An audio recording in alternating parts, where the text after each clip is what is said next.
Hello नमस्कार, स्वागत है आप सभी का आपके अपने चैनल रजनी मिश्रा ब्लॉग्स में। तो कैसे हैं आप लोग? उम्मीद करती हूँ सभी लोग स्वस्थ होंगे, मस्त होंगे और व्यस्त होंगे। और मैं यहाँ लग चुकी हूँ। आज दिन है बुधवार और मुझे खिलाना है, कन्या पूजन करना है, तो मैं उसके काम में लग चुकी हूँ। और यहाँ किचन नहा के आने के बाद सबसे पहले मैंने लगा दिया है मतलब गाना आरती माता रानी का, जो कि मुझे बहुत पसंद है। और फिर इससे ना काम में भी मन लगा रहेगा, थोड़ी सी एनर्जी, ऑटोमेटिक एनर्जी आ जाती है। गाना जब चलता रहता है ना बैकग्राउंड में, तो अपने आप एनर्जी आ जाती है काम करने की। तो इधर सबसे पहले मैं चना रख दूंगी बॉईल होने के लिए, साथ में इधर हलवा भी बनाऊंगी। और गाना चलता है ना तो मेरी बेटियां साथ साथ में डांस भी करने लगती हैं, तो मैं वही देख रही थी।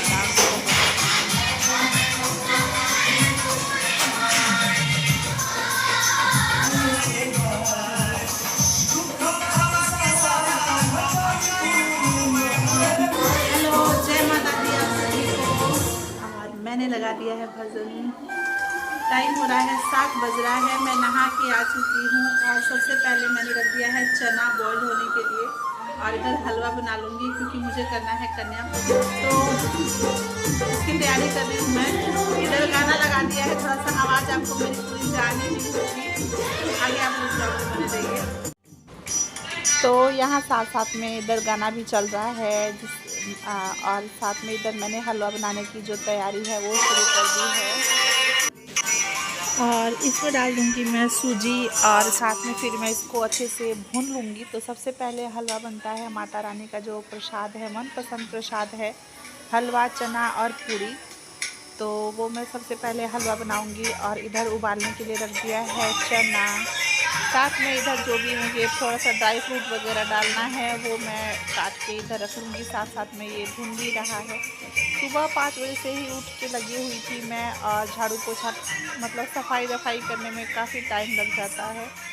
तो वो करने के बाद नहा धो के फिर धनी भी साथ में उठ गई थी, उसका भी जो काम वगैरह है वो भी देखना था, उसको दूध दो, ये दो, वो दो, तो उसमें भी थोड़ा सा टाइम लग गया था। और इधर फिर मैं, वरना मेरा काम और जल्दी निपट गया होता। कोशिश करती हूँ क्योंकि छोटे बच्चे हैं तो उनको अपने टाइम पे सारी चीज़ें चाहिए ही, तो कोशिश करती हूँ कि थोड़ा सा टाइम पे हो जाए, बट थोड़ा बहुत लेट हो ही जाता है। इधर मैंने किशमिश भिगो के रखा था क्योंकि थोड़ा बहुत धूल वगैरह होता ही है किशमिश में, तो वो साफ़ करके तब मैं साथ में सूजी के साथ ही भून लूँगी। नारियल का बुरादा डाल दिया है और काजू डाल दिया है, और वो उसको भी सूजी के साथ अच्छे से मतलब कलर आने तक भून लिया है। किशमिश क्या होता है ना, अच्छे से फूल जाता है जब हम इसको सूजी के साथ भूनते हैं ना, तो बहुत अच्छे से फूल जाता है। और फिर इसमें डाल दिया था मैंने ज़रूरत के अनुसार पानी, और उसके बाद उसको 2 मिनट तक पकाने के बाद तब मैं डालूँगी इसमें फिर से 2 बड़े चम्मच घी की मात्रा थोड़ी सी ज़्यादा रहती है ना, तो जो हलवा है वो बिल्कुल जूसी बनता है, बहुत टेस्टी। तो ये देखिए हलवा मेरा बन के तैयार हो चुका है, और कलर आप देख सकते हैं बहुत ही अच्छा लग रहा है। साथ में इधर मैं फिर चना बनाने की जो तैयारी है वो कर लूँगी। और आधा छोटा चम्मच धनिया और आधा जीरा, इसके साथ ही 2 सूखी मिर्च, इसको हल्का सा भून लूँगी। और फिर मैं इसको पीस लूँगी मिक्सर में ही, क्योंकि सिलबट्टा जो है वो मैंने छत पे रखा है, तो सिलबट्टे पे तो नहीं पीस सकती, मिक्सर में ही पीस लूँगी। कढ़ाई में डाल दिया है फिर से 1 से 1.5 चम्मच के करीब में घी, उसमें डाल दूँगी जीरा, और फिर डाल दूँगी मैं यहाँ पे जो चना उबाल के रखा है ना वो डाल दूँगी। और उसके साथ ही सेंधा नमक, यहाँ पे जो फलहारी नमक होता है वो पिंक सॉल्ट, वो डाल दूँगी मैं। और जो ये मसाला भून के रखा था, हल्का सा मसाला क्या है, जीरा धनिया और का पाउडर है, हल्का सा डाल दूँगी पानी, क्योंकि ये जले ना, मतलब जो सूखे मसाले डालो ना तो हल्का सा जलने लगता है, तो जले ना, इसलिए हल्का सा पानी डाल के और 5 मिनट तक मैं इसको पका लूँगी। बस इतना। मैं शुरू से, मैं जब से भी खिलाती हूँ मैं ऐसे ही बनाती हूँ, और ये बहुत टेस्टी लगता है। माता रानी का जो प्रसाद है, और घी में ही बनाती हूँ। तो जो पूरी है वो रिफाइन और घी दोनों मिला के तब मैं तलूँगी, बाकी तो मैंने घी में ही बनाया है हलवा। और जो चना है साथ में, जब तक चना बन रहा था आटा भी गूँध के मैंने तैयार कर लिया है। अब इधर पूरी फटाफट बना के तैयारी कर लूँगी, क्योंकि फिर उधर पूजा में लेट हो जाएगा, और शायद 11 बजे तक ही वो है हवन वगैरह का, तो वो चीज़ मैं कर लूँगी जल्दी जल्दी। और फिर उसके बाद इधर पूड़ियाँ तलने लगी थी मैं। पूड़ी तलने के बाद तब मुझे पूजा रूम का जो कपड़ा है वो भी मुझे चेंज करना है माता रानी का। जो सामान वहाँ पे भी जो भी मतलब क्योंकि 4-5 दिन से मैं पूजा 6 दिन से मैं पूजा नहीं कर रही थी, तो उस वजह से थोड़ा सा वहाँ पे डीपली सफाई नहीं हो पाई है। क्योंकि पापा और ये लोग तो पूजा करके चले जाते हैं, वो तो औरतों के मतलब हम लोग ही जो गृहिणी होती है वही कर पाती है, जो जैसे भी करना होता है।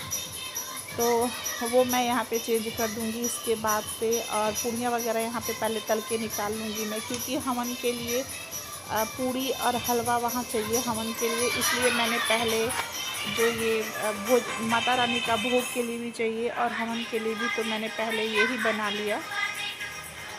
आप लोग अगर मेरे चैनल पर नए हैं तो प्लीज़ चैनल को सब्सक्राइब ज़रूर कीजिएगा और मुझे कमेंट करके ज़रूर बताइएगा कि मेरी वीडियोज़ आपको कैसी लगती हैं। वहाँ खाने की जो भोग की तैयारी है वो करके आने के बाद से फिर से मैं आ गई थी पूजा रूम में। और यहाँ पे चौक भी बनाना था, चौक पूरना था, साथ में जो माता रानी का वहाँ कपड़ा है उसको भी चेंज करना था। तो वो सारा मैं कर लूँगी यहाँ पे। थोड़ा सा आधे घंटे का टाइम लग गया था। और जब मैं ये चौक हल्दी और आटे से बनाया मैंने, तो इसका वीडियो मैं आपके साथ शेयर नहीं कर पाई। बाकी इधर हवन का जो भी सामान वगैरह है वो लाके मैं यहाँ रख लूँगी, क्योंकि पूजा करके आरती करने के बाद फिर सीधे हवन ही करना है मुझे। तो यहाँ कर लूँगी मैं आरती। और उसके बाद तब तक ये भी नहा के आ जाएंगे। बच्चों को भी नहलाना था, तो मैं तो अपना काम में लग गई थी, तो उनको बच्चों को भी वही नहला देंगे इसलिए। और यहाँ मेरी पूजा जो है वो हो चुकी है पूरी।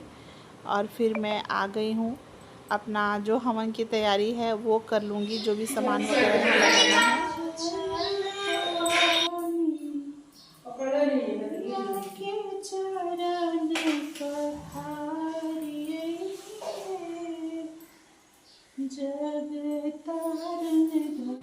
हवन सामग्री जो है अब इकट्ठा ही मिल जाता है, तो मैं वो मंगा लेती हूँ। और उसमें तिल, गुड़ और घी इकट्ठा मैश करके और फिर तब मैं हवन कर लेती हूँ। तो यहाँ वो आ गए थे, वो भी नहा के। और जो ये आम की लकड़ी थी ना, ये रखी रहती है हमेशा, मतलब मैं रखी रहती हूँ अपने पास, कि जब भी हवन मुझे करना होता है फिर मैं कर लेती हूँ। तो इधर उन्होंने लगा दिया था और यहाँ हम दोनों बैठ गए थे, नीचे घर में भी बैठे थे। लेकिन यहाँ थोड़ा सा जगह जो है ना वो कंजस्टेड है, मतलब यहाँ बैठने में थोड़ी सी प्रॉब्लम हो रही थी, वरना मतलब माता रानी की तरफ ही मुँह करके बैठते, बट बैठने में दिक्कत है। तो उत्तर दक्षिण तो कर नहीं सकते थे, इसलिए पूरा पश्चिम ही हम लोग बैठ गए थे हवन करने के लिए। मीठी भी बैठी थी, मीठी चली गई क्योंकि उसको वो लग रहा था। और यहाँ धनवी को भी जब धुआं लगना शुरू हुआ ना, तो धनवी भी चली गई। धनवी भी मतलब वहाँ से उठ गई कि ये देखिए, प्रणाम करके उसको ना थोड़ा सा धुआं लग रहा था, प्रणाम करके तब वो चली गई। बच्चे हैं ना, जो देखते हैं वही करते हैं। और यहाँ जो हमारा हवन है वो हो चुका है संपन्न। और फिर हम दोनों यहाँ माथा टेकने के बाद यहाँ मतलब हम लोग आ गए थे कन्याओं को बुलाने के लिए, कि अब चलो अपना जो कन्या पूजन है वो कर लिया जाए, क्योंकि फिर इनको भी जाना है दुकान पे। और मीठी यहाँ पे आ गई थी माथा टेकने के लिए। उसके मीठी गई है तो भाई धनवी ज़रूर जाएगी। और धनवी पूरा ऐसे प्रणाम करती है, मीठी सिखा रही थी उसको कि धनवी ऐसे करो। लेकिन धनवी तो फिर अपने मन की ही है, उसको जैसे करना होता है वो वैसे ही करती है। धनवी का अपना तरीका है। और यहाँ कन्याओं को भोजन कराने की तैयारी जो है वो शुरू कर दी है मैंने। सबसे पहले जो चरण धुलते हैं वो मैं कर लूँगी, और उसके बाद फिर टिक्का, आरती वगैरह सब कुछ करके और फिर कन्याओं का जो भोजन है वो मैं कराऊँगी। तो बहुत खुशी मिलती है ये सारी करके। माता रानी की कृपा रही तो आगे और अच्छे से धूमधाम से किया जाएगा। हर साल इच्छा होती है कि कलश की स्थापना करवाऊंगी पंडित जी को बुलाकर, और दोनों टाइम पंडित जी से जो पाठ वगैरह है वो करवाऊंगी। क्योंकि हमें उतना नहीं पता होता है, कुछ ना कुछ तो गलती हो ही जाती है, बट माता रानी को सब कुछ पता है। वो ज़रूर इस चीज़ को माफ़ करेंगी। अपने बच्चों की सारी चीज़ें वो जानती हैं, उनको कुछ भी बताने की ज़रूरत नहीं है, ना ही उनसे कुछ छुपा हुआ है। जो भी है उनके सामने है। तो देखते हैं माता रानी हमें उस काबिल कब बनाती हैं कि हम भी घर में मतलब पूरे विधि विधान के साथ पंडित जी को बुला के और तब हवन वगैरह करवाएं।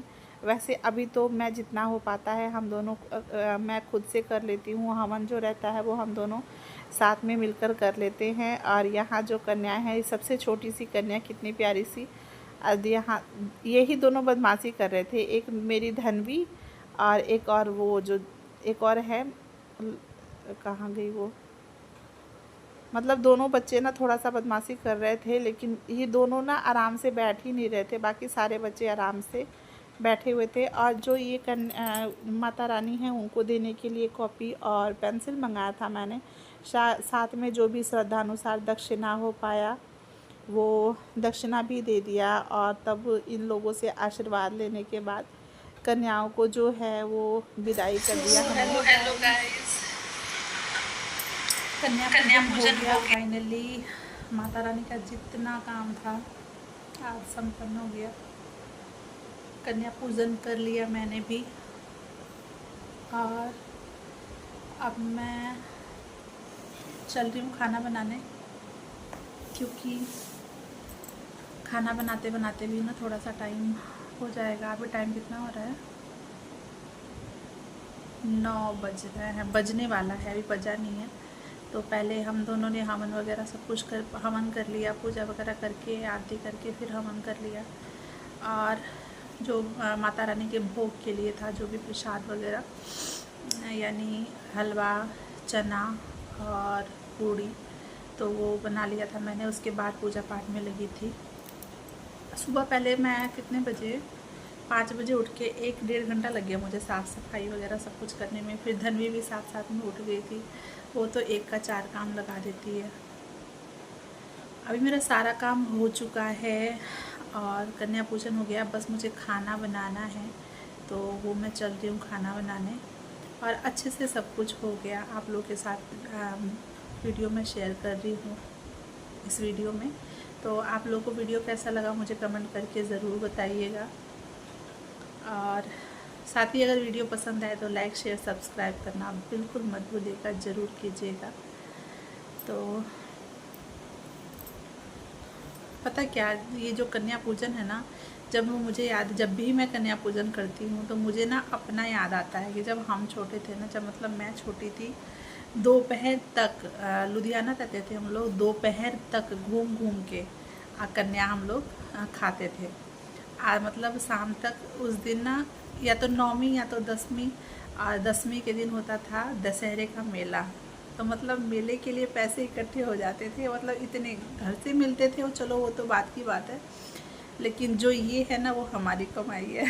ऐसा रहता था कि मेरे इतने हो गए, इतने पाए मैंने, कुछ तो चलो मेले के लिए हो गया मेरा। ऐसा रहता था बचपन। कितना बिल्कुल मासूम वाला होता है ना बचपन, किसी की कोई परवाह नहीं। बड़े होके तो हम बहुत कुछ सोचने लगते हैं, बड़े होके पूरी लाइफ ही चेंज हो जाती है। शादी के बाद तो एकदम पूरी दुनिया ही पलट जाती है। तो कन्या पूजन हो गया, मेरी दोनों बेटियां भी थीं। कितनी 6 माता रानी मिली थी मुझे, 6 कन्याएं मिली थी और एक भैरव बाबा। 7 लोग थे, जितने मिल जाते हैं जिस हिसाब से मैं कर लेती हूँ। तो चलिए इस ब्लॉग को हम यहीं पे समाप्त करते हैं। अब देखते हैं अगर आज हम मेला जाते हैं कि नहीं जाते हैं। दशहरा वीरवार को है, आज नहीं है, वीरवार को है, लेकिन मूर्ति है तो हम लोग घूम के देख के भी आ जाएंगे। मीठी भी बहुत परेशान करके रखी है, मम्मा मेला चलो मेला चलो।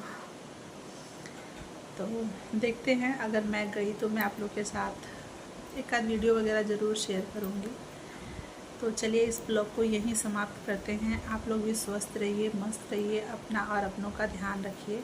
मिलते हैं नए दिन और नए ब्लॉग के साथ। तब तक के लिए बाय बाय, जय माता दी।